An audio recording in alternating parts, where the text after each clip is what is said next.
ESPN is about to give the Big 12 millions of dollars in a move that most people will think is going to kill college football or hurt us even further. It's the college football red zone concept.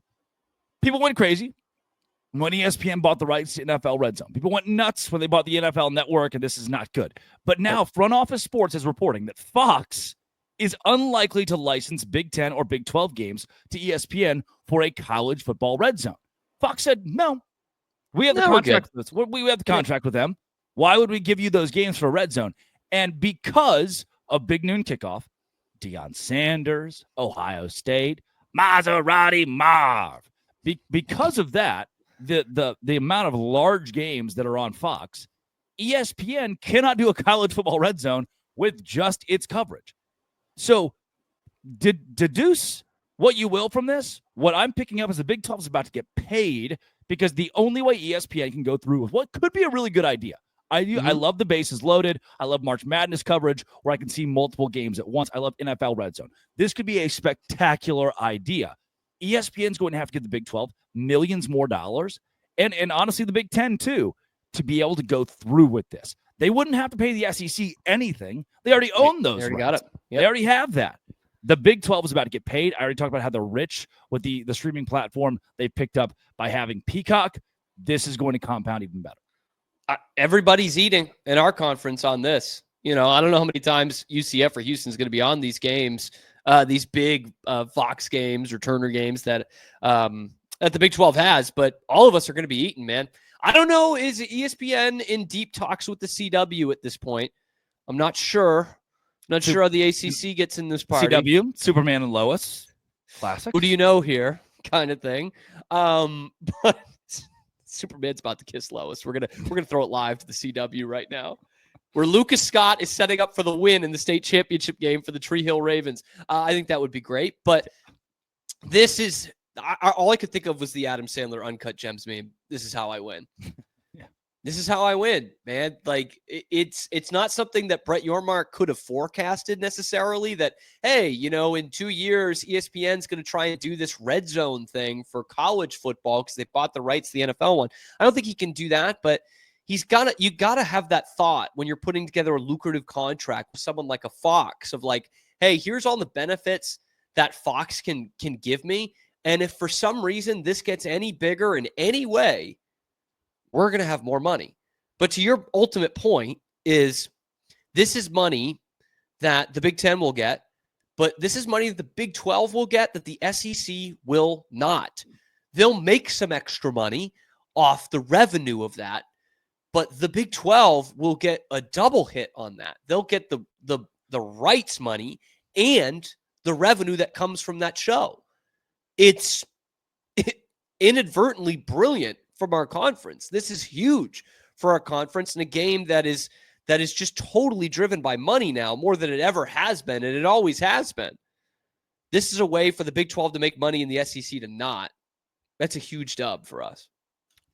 Daryl from Ardmore, who we shouted out last week, I'm pretty sure. He's listening to this. I don't know why he's still got us on.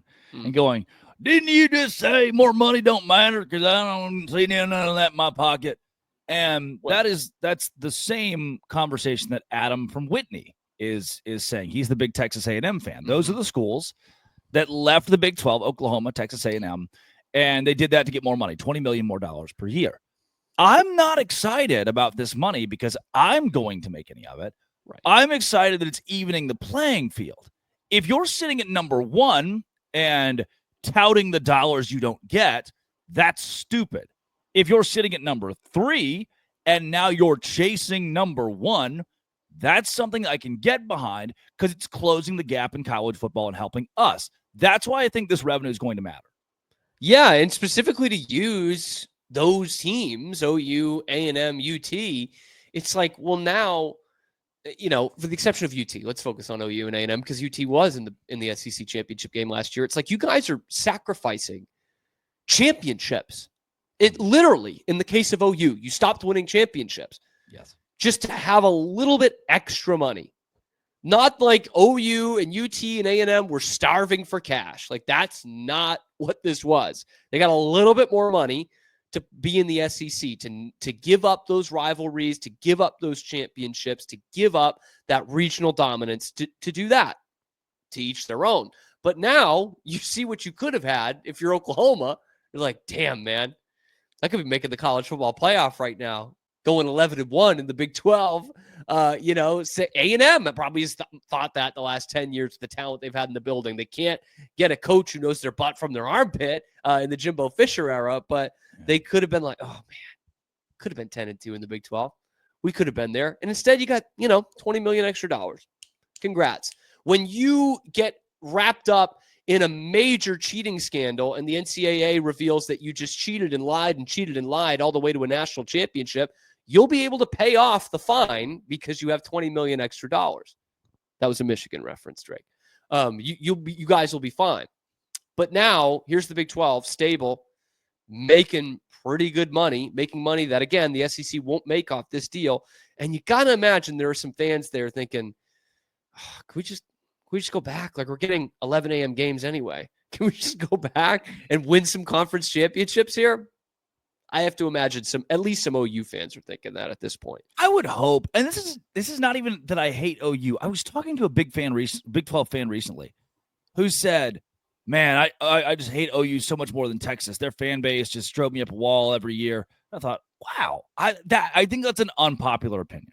Different from my experience. Disrespect that, but I always liked interacting mostly with OU fans because they knew they were good, and they were just, there's something about dominance where you're just like, yeah, hand the Tom Brady deal. People are like, oh, Patriot fans are so no, dude. When you're number one, when you just roll over everyone, why not be polite and just be like, yeah, dude, we're the best, and you can't argue it. There's something. I hated Oklahoma because we never beat them.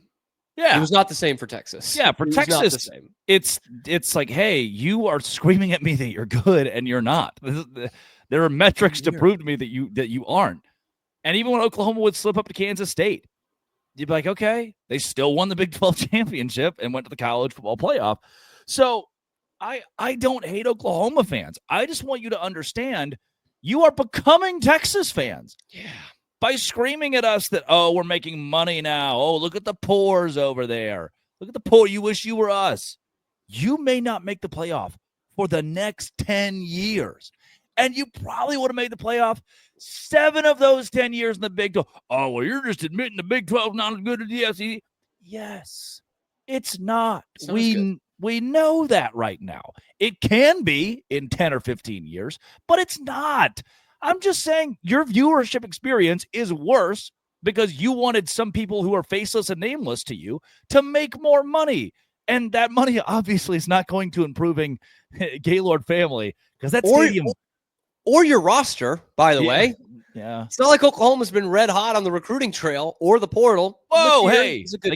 They got DeQuan Finn at quarterback this year. That's kind of they got the Pac-12's best at quarterback this year.